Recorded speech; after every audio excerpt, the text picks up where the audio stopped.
Hello, et nous voici dans une vidéo pour aborder un autre point de blocage qui fait peur à certains, d'autres pas du tout, bizarrement. Alors moi, j'avais pas peur, mais bah voilà, c'est quelque chose sur lequel il ne faut pas se rater.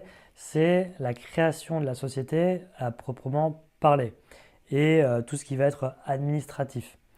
Donc en fait, moi je résumerais à quatre grands points euh, qu'il faut euh, qu'il faut maîtriser et qu'il faut préparer.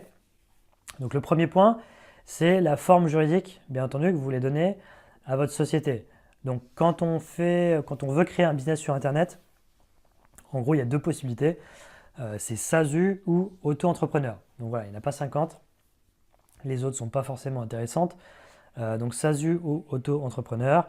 Une fois que vous avez fait votre choix, bah voilà, faut créer un petit dossier. Il y a tout ce qui va bien. Je vous ai fait un article sur le site pour vous expliquer tout ça. C'est pas compliqué, mais ça prend un petit peu de temps. Et voilà, il faut réunir des pièces. Moi je suis allé au tribunal de commerce pour déposer tout ça. Et pour créer vraiment tout le dossier, j'ai eu la chance d'avoir dans mes relations une avocate qui a pu me faire ça. Voilà, donc ça c'est assez sympa, tout le monde n'a pas cette chance. Et sinon, vous pouvez passer par une chambre de commerce, enfin, voilà, il y a plein de choses qui existent.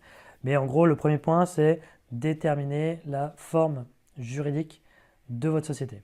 Ensuite, euh, il faut, euh, il faut passer par la CNIL parce que vous allez certainement faire des pages de capture pour récupérer des adresses email de vos prospects et du coup vous allez avoir des données personnelles et donc du coup de faire une déclaration à la CNIL.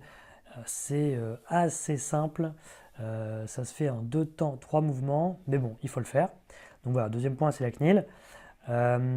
Troisième point, c'est le comptable.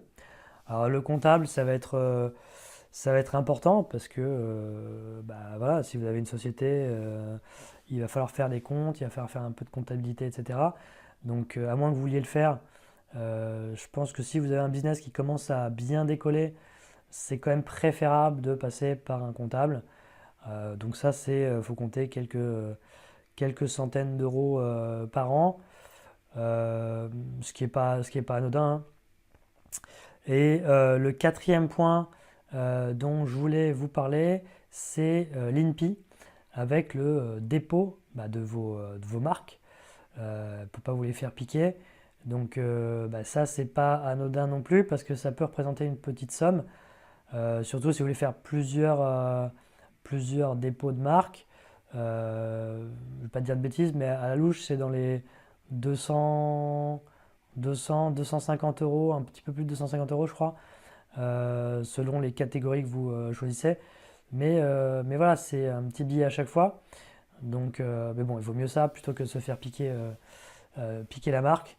Et une fois que vous avez fait ces quatre points-là, bah, franchement, d'un point de vue administratif, bah, vous avez fait le gros et après vous êtes full sur votre business, full time sur votre business.